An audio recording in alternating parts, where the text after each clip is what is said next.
ಆತ್ಮೀಯ ಕನ್ನಡಿಗರೇ ನಮಸ್ಕಾರ. ನಾನೀಗ ಬಿಗ್ ಬಾಸ್ ವಿನ್ನರ್, ಪ್ರತಿಭಾವಂತ ನಟ, ಅದ್ಭುತ ಮನುಷ್ಯ ಶೈನ್ ಶೆಟ್ಟಿ ಅವರ ಕ್ಯಾರವ್ಯಾನ್ ಹತ್ರ ಬಂದು ನಿಂತ್ಕೊಂಡಿದ್ದೀನಿ. ಅದಕ್ಕೊಂದು ಕಾರಣ ಇದೆ, ಅದಕ್ಕೊಂದು ಸಿನಿಮಾನು ಇದೆ. ಆ ಸಿನಿಮಾ ಏನು ಎತ್ತ ಅವರಿಂದನೇ ತಿಳ್ಕೊಂಡು ಅವ್ರನ್ನ ಮಾತಾಡ್ಸೋಣ ಬನ್ನಿ. ಸರ್ ನಮಸ್ಕಾರ, ಬರ್ಬೋದಾ sir? Hi hi hi hi. ಏನ್ ಸರ್ ಇದು ಇಷ್ಟೊಂದು ಸ್ಲಿಮ್ ಆಗ್ಬಿಟ್ಟಿದ್ರಿ? ಯಾವ ಸಿನಿಮಾಗೆ, ಏನ್ ಕತೆ? ಕ್ಯಾರವ್ಯಾನ್ ನೋಡ್ದೆ, ಮಾತಾಡ್ಸ್ಕೊಂಡೋಣ ಅಂತ ಬಂದೆ. ನಮ್ಮವರಲ್ಲ ಸರ್, ಆ ಒಂದು ನಂಬಿಕೆ. ಖುಷಿ ಆಯ್ತು ಬಂದಿದ್ದು. ಏನ್ ಈ ಕಡೆ? ಅಲ್ಲ, ಈ ಸಿನಿಮಾ ಶೂಟಿಂಗ್ ಅಲ್ಲಿ ಇದ್ದಲ್ಲಿ ನಮ್ಮಂತರ ಬರ್ಬೇಕಲ್ಲ ಸರ್? 100%. ಬನ್ನಿ ಕಿತ್ಕೊಳ್ಳಿ, ಬನ್ನಿ ಬನ್ನಿ ಸರ್. ಶೈನ್ ಶೆಟ್ಟಿ ಅವರು ನಮ್ ಜೊತೆಗಿದ್ದಾರೆ. ಅವರು ಯಾವಾಗ ಸಿನಿಮಾ ಮಾಡ್ತಾರೆ, ಏನ್ ಕತೆ ನೋಡಕ್ ಒಳ್ಳೆ ಅದ್ಭುತವಾಗಿ ಸ್ಮಾರ್ಟ್ ಆಗಿದ್ದಾರೆ, ಅದ್ಭುತವಾಗಿ ಮಾತಾಡ್ತಾರೆ, ಒಳ್ಳೆ ಮನುಷ್ಯ, ಒಳ್ಳೆ ಕಲಾವಿದ ಅಂತೆಲ್ಲ ಅನ್ಕೊಂತ ಇದ್ವಿ. ಬಿಗ್ ಬಾಸ್ ಗೆದ್ದಾಗ ನಾನು ಮಾಡೇ ಮಾಡ್ತೀನಿ, ಬಟ್ ಒಳ್ಳೆ ಸಿನಿಮಾ, ಒಳ್ಳೆ ಸ್ಕ್ರಿಪ್ಟ್ ಬರ್ಲಿ, ಅದಕ್ಕೋಸ್ಕರ ಕಾಯ್ತೀನಿ ಅನ್ನೋದು ಅವರ ನಿಲುವಾಗಿತ್ತು. ಕರೆಕ್ಟ್ ಇಲ್ಲ? ಖಂಡಿತ ಖಂಡಿತ ಸರ್. ಆ ಸ್ಕ್ರಿಪ್ಟ್ ಇದು ಸಿನಿಮಾ ಅಂದ್ರೆ ಎಲ್ಲ ಸ್ಕ್ರಿಪ್ಟ್ ಯಾವ್ದೆಲ್ಲ ಚೂಸ್ ಮಾಡ್ತೀವೋ ಅವಕಾಶಗಳು ಬರ್ತಾ ಇರ್ತವೆ, ಬಟ್ ನಮ್ಗ್ ಸರಿ ಅನ್ಸಿದಂತ ಅವಕಾಶಗಳನ್ನ ತಗೊಂಡು ಮಾಡ್ಕೊಳ್ತಾ ಹೋಗೋದು ಅಷ್ಟೇ. ಸೊ ಆ ನಂಬಿಕೆ ಇಟ್ಕೊಂಡೆ ಮಾಡ್ತಾ ಇರುವಂತ ಒಂದು ಒಳ್ಳೆ ಪ್ರಾಜೆಕ್ಟ್ ಇದು. ಎಸ್, ಬರಕ್ಕೆ ಈ ನಿಮ್ ಕ್ಯಾರವ್ಯಾನ್ ಒಳಗ್ ಬರಕ್ಕಿಂತ ಮುಂಚೆ ಯಾವ ಸಿನಿಮಾ ಅಂತ ಹೇಳಲೇ ಇಲ್ಲ. ಇವತ್ತಿನ ಕಾಲಕ್ಕೆ ಯಾವ ಸಿನಿಮಾ ಅಂತ ಹೇಳಿ ಸಿನಿಮಾ ರೆಡಿ ಆದ್ಮೇಲೆ ರಿಲೀಸ್ ಡೇಟ್ ಹೇಳಲೇಬೇಕು. ಯಾವ ಸಿನಿಮಾ ಏನು ಎತ್ತ, ಜಸ್ಟ್ ಮ್ಯಾರಿಡ್ ಅಂತ. ಮ್ಯಾರಿಡ್ ಅನ್ನುವಂತ ಸಿನಿಮಾ ಮಾಡ್ತಾ ಇದೀವಿ. ಅಜನೀಶ್ ಲೋಕನಾಥ್ ಮತ್ತೆ ಬಾಬಿ ಸಿಆರ್ ಅವರ ನಿರ್ಮಾಪಕರು, ನಿರ್ದೇಶಕಿ ಬಾಬಿ ಮೇಡಮ್ ಅವರು ಈ ಸಿನಿಮಾಗೆ. Obviously music director Ajaneesh sir, Parthiban sir ಅಂತ ಸಿನಿಮಾಟೋಗ್ರಫರ್, ಅಂಕಿತಾ ಅಮರ್ ಅವರು ಫಿಮೇಲ್ ನಿಮ್ ಲೋಕದವ್ರೆ. ಸೊ ಒಂದ್ ಒಳ್ಳೆ ತಂಡ ಜೊತೆ ಕೆಲಸ ಮಾಡ್ಕೊಂಡು ಮುಂದಕ್ಕೆ ತಗೊಂಡು ಹೋಗ್ತಾ ಇದ್ದೀವಿ ಸಿನಿಮಾ. ಅಜನೀಶ್ ಲೋಕನಾಥ್ ಅವರು ನಮ್ಗೆ ಗೊತ್ತಿತ್ತು. ಅವ್ರ ಜೊತೆಗೆ ಸಂಗೀತ ಮಾಡೋರ್ಗೆ ಬಾಬಿ ಮೇಡಮ್ ಗೊತ್ತಿತ್ತು, ಸಂಗೀತ ಮಾಡ್ಸೋರ್ಗೆ. ಇಲ್ಲ ಅವ್ರ ಜೊತೆಗೆ ಅವರಿಂದ ತುಂಬಾ ಪ್ರೋಗ್ರಾಮ್ ಸಿಗತ್ತೆ, ಒಳ್ಳೆ ಅವ್ರಿಗೆ ಇದ್ ಮಾಡ್ತಾರೆ ಅನ್ನೋದೆಲ್ಲ ಕೇಳ್ತಾ ಇದ್ವಿ ನಾವು. ಆದರೆ ನಿಮಗೆ ಅಜನೀಶ್ ಲೋಕನಾಥ್ ಅವ್ರ ಪ್ರೊಡಕ್ಷನ್ ಮಾಡೋಣ ಅಂತ ಬಂದಿರುತ್ತೆ, ಆದ್ರೆ ನಿರ್ದೇಶಕರು ಇವರು ಅಂತ ಅಂದಾಗ ಏನ್ ಅನ್ಸುತ್ತೆ? ಇಲ್ಲ ಅಂದ್ರೆ ಫೀಮೇಲ್ ನಿರ್ದೇಶಕಿ ಅಲ್ವಾ?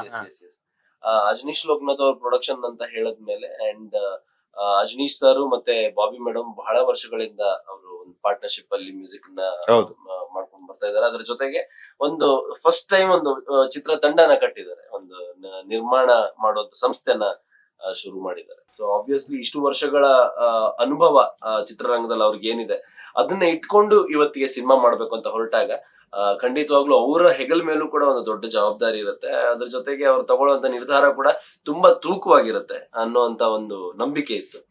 ಅಂಡ್ ಅವರು ಕತೆನ ಯಾವ ತರ ನಮ್ಗೆ ನರೇಟ್ ಮಾಡಿದ್ರು, ಆ ಕತೆನ ಕೇಳಿದಾಗ ಒಂದು ಹೋಪ್ ಇತ್ತು, ಒಂದು ಒಳ್ಳೆ ಹೋಪ್ ಇದೆ.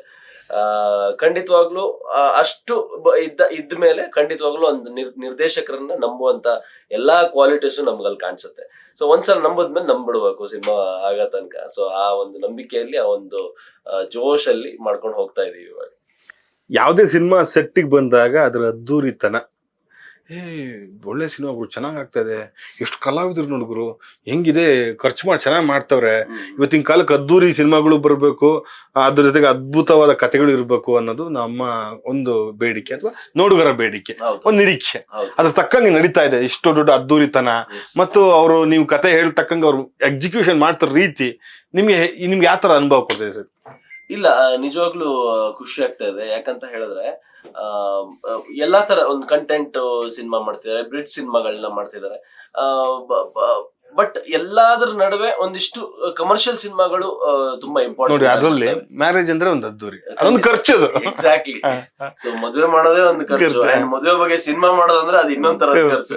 ಅಂಡ್ ಡೆಫಿನೆಟ್ಲಿ ಒಂದ್ ಸಂಸಾರ, ಫ್ಯಾಮಿಲಿ ಅಂತ ಹೇಳಿದ್ಮೇಲೆ ಅದ್ರದ್ದೇ ಆದಂತ ಒಂದು ರಾಯಲ್ನೆಸ್ ಇರುತ್ತೆ. ಸೊ ಖಂಡಿತವಾಗ್ಲೂ ಸಿನಿಮಾಗೆ ಏನ್ ಬೇಕೋ ಆ ರಾಯಲ್ನೆಸ್ ಅನ್ನ ತಗೊಂಡ್ಬರೋದಕ್ಕೆ ಏನ್ ಖರ್ಚುಗಳನ್ನ ಮಾಡ್ಬೇಕು ಅದನ್ನ ಮಾಡ್ತಾ ಇದ್ದಾರೆ. ಅಂಡ್ ಅದಕ್ಕೆ ಬೇಕಾಗಿರುವಂತ ಒಂದು ಜಸ್ಟಿಸ್ ನ ಕೊಡ್ತಾ ಇದ್ದಾರೆ. ಕತೆಗೆ ಏನ್ ಬೇಕೋ, ಕಥೆಯಲ್ಲಿರುವಂತ ಆ ಫ್ಯಾಮಿಲಿ ಏನಿದೆ, ಬ್ಯಾಕ್ ಗ್ರೌಂಡ್ ಏನಿದೆ, ಅದಕ್ಕೆ ತಕ್ಕಂತ ಒಂದು ಟ್ರೀಟ್ಮೆಂಟ್ ಅನ್ನ ಸಿನಿಮಾ ಖಂಡಿತವಾಗ್ಲೂ ಕೊಡ್ತಾ ಇದ್ದಾರೆ. ತಕ್ಕಂತ ಟ್ರೀಟ್ಮೆಂಟ್ ಕೊಡ್ತಿದ್ದಾರೆ.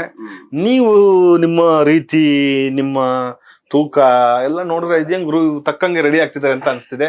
ಯಾಕಂದ್ರೆ ಫುಡ್ ಅಂದ್ರೆ ಈ ಹೋಟೆಲ್ ಫೀಲ್ಡ್ ಅಲ್ಲಿ ಇರೋರಲ್ಲ, ಚೆನ್ನಾಗಿ ಊಟ ಮಾಡ್ಬೇಕು ಅಂತ ಇರೋರು. ಹೆಂಗೆ ಏನ್ ಡಯಟ್ ಮಾಡ್ತಿದ್ರಿ, ಏನ್ ಕತೆ? ಇಲ್ಲ ಅಂದ್ರೆ ನಾನು ಸ್ವಲ್ಪ ಟೈಮ್ ಇದ್ದಿದ್ರಿಂದ, ಮುಂದೆ ಬರ್ತಾ ಇರೋಂತ ಪ್ರಾಜೆಕ್ಟ್ ಗಳಿಗೆ ಟೈಮ್ ಇದ್ದಿದ್ರಿಂದ ನನ್ನ ಪಾಡಿಗೆ ಜಿಮ್ ಹೋಗ್ತಾ ಇದ್ದೆ, ಪಾಡಿಗೆ ನಾನು ರೆಡಿ ಆಗ್ತಾ ಇದ್ದೆ. ಅಂದ್ರೆ ಶಸ್ತ್ರ ಕಾಲದಲ್ಲಿ ವಿದ್ಯಾಭ್ಯಾಸ ಮಾಡೋದು ಅಂದ್ರೆ ಯುದ್ಧ ಕಾಲದಲ್ಲಿ ಶಸ್ತ್ರಾಭ್ಯಾಸ ಮಾಡೋದು ಬೇಡ ಅಂತ, ಸೊ ಸ್ವಲ್ಪ ಎಲ್ಲ ಅದನ್ನೆಲ್ಲ ತಯಾರಿ ಮಾಡ್ಕೊಂಡಿರೋಣ ಅಂತ ನಾನ್ ರೆಡಿ ಆಗ್ತಾ ಇದ್ದೆ. ಅದೇ ಟೈಮಲ್ಲಿ ಅಜನೀಶ್ ಸರ್, ಬಾಬಿ ಮೇಡಮ್ ಬಂದ್ರು ಅಂಡ್ ಆ ಪಾತ್ರಕ್ಕೆ ಸರಿಯಾದ ದೇಹ ರೆಡಿ ಆಗಿತ್ತು. ಅದನ್ನ ಇಲ್ಲಿ ಯುಟಿಲೈಸ್ ಮಾಡ್ಕೊಂಡ್ವಿ ಅಂಡ್ ಅದನ್ನ ಕಂಟಿನ್ಯೂ ಮಾಡ್ತಾ ಇದ್ದೀನಿ. ಅಂಡ್ ಆಲ್ಸೋ ಆ ಪಾತ್ರ ಇದೆ ಅಂದ್ರೆ ಅದಕ್ಕೊಂದು ಏಜ್ ಇದೆ, ಸೊ ಆ ಏಜ್ ಅಲ್ಲೇ ಇರುತ್ತೆ ಆ ಪಾತ್ರ ಅನ್ನೋ ತರ ಇದೆ. ಸೊ ಅದಕ್ಕೆ ಸರಿಯಾಗಿದೆ ಇವಾಗ ಇರುವಂತ ಬಾಡಿ ಅಂತ. ಅಂಡ್ ಖಂಡಿತವಾಗ್ಲು ಅಂದ್ರೆ ಎಷ್ಟು ಅಂತ ತಿನ್ನಕ್ಕಾಗತ್ತೆ, ಹೋಟೆಲ್ ನಮ್ದೇ ಅಂತ ಇಡೀ ಹೋಟೆಲ್ ನಾವೇ ತಿನ್ಕೊಂಡಿರಕ್ಕೂ ಆಗಲ್ಲ. ಬಟ್ ಅದ್ರ ಜೊತೆಗೆ ಕಲಾವಿದ್ರು ಅಂತ ಹೇಳಿದ್ಮೇಲೆ ಅವ್ರದ್ದೇ ಆದಂತ ಒಂದಿಷ್ಟು ಚೌಕಟ್ಟುಗಳಿರುತ್ತೆ, ಒಂದಿಷ್ಟು ಜವಾಬ್ದಾರಿ ಇರುತ್ತೆ. ಸೊ ಅದಕ್ಕೆ ಸರಿಯಾಗಿ ತಯಾರಿಗಳನ್ನ ಮಾಡ್ಕೊಂತಾ ಇದ್ದೀವಿ. ನಾನ್ ನೋಡ್ದಂಗೆ ಸರ್ ಎಂತೆಂತ ಒಳ್ಳೊಳ್ಳೆ ಕಲಾವಿದರು ಸಿನಿಮಾದಲ್ಲಿ ಒಟ್ಟಿಗೆ ಸೇರ್ಕೊಂಡಿದ್ದಾರೆ. ದೇವರಾಜ್ ಸರ್ ಒಂದು ಚಾಟ್ ನೋಡ್ತಾ ಇದ್ದೆ, ಹಿಂಗೆ ರವಿ ಸಾರು ಮತ್ತು ರವಿಶಂಕರ್ ಗೌಡ ಅವರು, ಈ ತರದ್ದು ಒಂದು ಸಿನಿಮಾಗೆ ಸಪೋರ್ಟಿಂಗ್ ಕ್ಯಾರೆಕ್ಟರ್ ಸಿಕ್ಕಾಗ ಎಷ್ಟು ದೊಡ್ಡ ಬೆಂಬಲ ಅದು. ಖಂಡಿತ ಅಂದ್ರೆ ಒಂದಿಷ್ಟು ಪಿಲ್ಲರ್ ಗಳು ಹುಟ್ಕೊಂಡಂಗ ಆಗತ್ತೆ. ಒಂದು ಬಿಲ್ಡಿಂಗ್ 4 ಪಿಲ್ಲರ್ ಇದ್ರೆ ಹೆಂಗೆ, ಅದೇ ಒಂದು ಬಿಲ್ಡಿಂಗ್ ಒಂದು 10 ಪಿಲ್ಲರ್ ಆಗ್ಬಿಟ್ರೆ ಅದು ಎಂತ ದೊಡ್ಡ ಬಿಲ್ಡಿಂಗ್ ಬೇಕಾದ್ರೆ ಆಗೋದಕ್ಕೆ ಸಾಧ್ಯ ಅನ್ನೋದಕ್ಕೆ ಇಲ್ಲಿ ಇರುವಂತ ಇವಾಗ ಸ್ಟಾರ್ ಕಾಸ್ಟ್ ಗಳೇ ಸಾಕ್ಷಿ ಅಂತ ಅನ್ಸುತ್ತೆ. ದೇವರಾಜ್ ಸರ್ ಆಗಿರ್ಬೋದು, ರವಿಶಂಕರ್ ಗೌಡ ಅವ್ರು ಆಗಿರ್ಬೋದು, ಆ ಕಡೆ ಅನೂಪ್ ಸರ್ ಫಸ್ಟ್ ಟೈಮ್ ಅವ್ರು ಆಕ್ಟಿಂಗ್ ಮಾಡ್ತಾ ಇರೋದು, ತಮಿಳಿಂದ ಶ್ರೀಮನ್ ಸರ್ ಬಂದಿದ್ದಾರೆ. ಅಂದ್ರೆ ಇರ್ರೆಸ್ಪೆಕ್ಟಿವ್ ಆಫ್ ಲ್ಯಾಂಗ್ವೇಜ್ ಎಲ್ಲಾ ಭಾಷೆಯ ನಟರು ಇಲ್ಲಿ ಇದ್ದಾರೆ. ಸಾಕ್ಷಿ ಅಗರ್ವಾಲ್ ಅವರು ಇದ್ದಾರೆ. ಮೊದಲನೇ ಬಾರಿಗೆ ವಾಣಿ ಹರಿಕೃಷ್ಣ ಅವರು ಹೌದು ನಾನು ಕೇಳಿ ಬಹಳ ಖುಷಿ ಆಕ್ಟ್ ಮಾಡ್ತಾ ಇದ್ದಾರೆ. ಸೊ ನಮ್ ಕನ್ನಡ ಚಿತ್ರರಂಗದ ಹಾಗೂ ಕಂಪ್ಲೀಟ್ ನಮ್ಮ ಇಂಡಿಯನ್ ಸಿನಿಮಾದ ಒಂದಿಷ್ಟು ಸ್ಟ್ರಾಂಗ್ ಪಿಲ್ಲರ್ಸ್ ಗಳು ಈ ಸಿನಿಮಾದಲ್ಲಿದ್ದಾರೆ. ಸೊ ಅಂಡ್ ನಮಗೂ ಕೂಡ ಒಂದು ಪ್ರೌಡ್ ಫೀಲಿಂಗ್ ಅದು. ಅಂತವ್ರ ಜೊತೆ ಅಷ್ಟೆಲ್ಲ ಒಳ್ಳೊಳ್ಳೆ ಕೆಲಸಗಳನ್ನ ಮಾಡಿರೋರ್ ಜೊತೆ ದೇವರಾಜ್ ಸರ್ ಇವರೆಲ್ಲರ ಜೊತೆ ಸ್ಕ್ರೀನ್ ಸ್ಪೇಸ್ ನ ಹಂಚ್ಕೊಂಡು ಅಂಡ್ ಅವರ ಅನುಭವನ ನಾವು ತಗೊಂಡು, ಸೊ ಒಂದ್ ಒಳ್ಳೆ ಜರ್ನಿ. ಸೂಪರ್. ಈ ಸಿನಿಮಾಗೆ ಅಂದ್ರೆ ನಿಮ್ಮ ಪಾತ್ರ ಯಾವ ತರ ಇದೆ ಸರ್? ಏನ್ ಕತೆ ಅಂದ್ರೆ ತುಂಬಾ ಸಾಫ್ಟಾ, ಹಂಗೆ ನಾವು ಹೆಣ್ಮಕ್ಳು ಇಷ್ಟಪಡೋದು? ಇಲ್ಲ, ಅದು ಹೆಣ್ಮಕ್ಳು ಯಾವ ತರ ಇಷ್ಟಪಡ್ತಾರೆ ಇನ್ನು ನಮ್ಗೆ ಐಡಿಯಾ ಇಲ್ಲ. ಸೊ ಬಟ್ ಒಂದ್ ಒಳ್ಳೆ ಜೋವಿಯಲ್, ಒಂದಿಷ್ಟು ನಾಟಿನೆಸ್ ಇರುವಂತ ಒಂದು ಪಾತ್ರ ಇದು. ಆಬ್ವಿಯಸ್ಲಿ ಒಂದು ದೊಡ್ಡ ಮನೆತನದಲ್ಲಿ ಒಬ್ಬ ಕಿರಿಯ ಮನೆಯಲ್ಲಿದ್ದಾಗ ಅವನ್ನ ಯಾವ ತರ ಪ್ಯಾಂಪರ್ ಮಾಡಿ ಬೆಳೆಸಿರ್ತಾರೋ ಆ ತರ ಪ್ಯಾಂಪರ್ ಮಾಡಿ ಬೆಳೆಸಿರುವಂತ ಒಂದು ಪಾತ್ರ. ಬಟ್ ಅದೇ ರೀತಿಯಲ್ಲಿ ಇಡೀ ಮನೆತನದ ಒಂದು ಜವಾಬ್ದಾರಿನ ಕೊನೆಯಲ್ಲಿ ಹೊತ್ಕೊಂಡು ಹೋಗುವಂತ ಪಾತ್ರ. ಸೊ ಅದನ್ನ ಪ್ಲೇ ಮಾಡ್ತಾ ಇದ್ದೀವಿ.